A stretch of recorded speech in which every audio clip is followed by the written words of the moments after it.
ಯತ್ನಾಳ್ ಹೇಳಿಕೆಗೆ ಪ್ರತಿಕ್ರಿಯೆ ಕೊಡಲಿಕ್ಕೆ ಡಿಕೆ ಶಿವಕುಮಾರ್ ನಕಾರವನ್ನು ವ್ಯಕ್ತಪಡಿಸಿದ್ದಾರೆ. ಯತ್ನಾಳ್ ಹೇಳಿಕೆ ಹೇಳ್ತಾ ಇದ್ದಂತೆಯೇ ತಿರುಗಿ ಹೊರಟಿದ್ದಾರೆ ಡಿಕೆಶಿ. ಡಿಕೆಶಿ ಜೊತೆಗೆ ವಿಜಯೇಂದ್ರ ಡೀಲ್ ಮಾಡಿಕೊಂಡಿದ್ದಾರೆ. 20 ಪೇಪರ್ಗಳಿಗೆ ಸಹಿಯನ್ನು ಮಾಡಿಸ್ಕೊಂಡಿದ್ದಾರೆ ಅನ್ನುವಂತಹ ಆರೋಪವನ್ನು ಯತ್ನಾಳ್ ಅವರು ಬೆಳಗಾವಿಯಲ್ಲಿ ಮಾಡಿದ್ರು. ಇದಕ್ಕೆ ವಿಜಯೇಂದ್ರ ಕೂಡ ರಿಯಾಕ್ಟ್ ಮಾಡಿದ್ರು. ಬಟ್ ಡಿಕೆ ಶಿವಕುಮಾರ್ ಅವರು ರಿಯಾಕ್ಟ್ ಮಾಡದೇನೆ ಹಾಗೆ ಹೋಗಿದ್ದಾರೆ.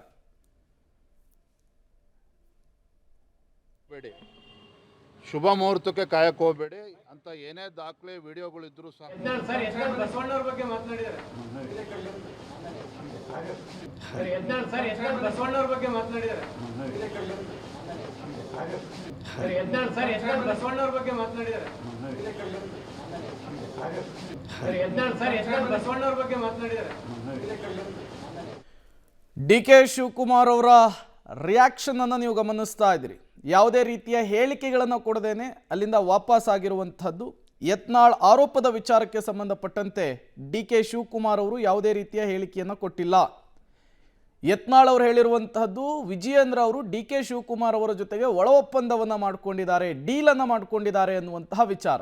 ಇದಕ್ಕೆ ಈಗಾಗಲೇ ವಿಜಯೇಂದ್ರ ಅವರು ಸ್ಪಷ್ಟನೆ ಕೊಡುವಂತಹ ಕೆಲಸವನ್ನು ಮಾಡಿದರು.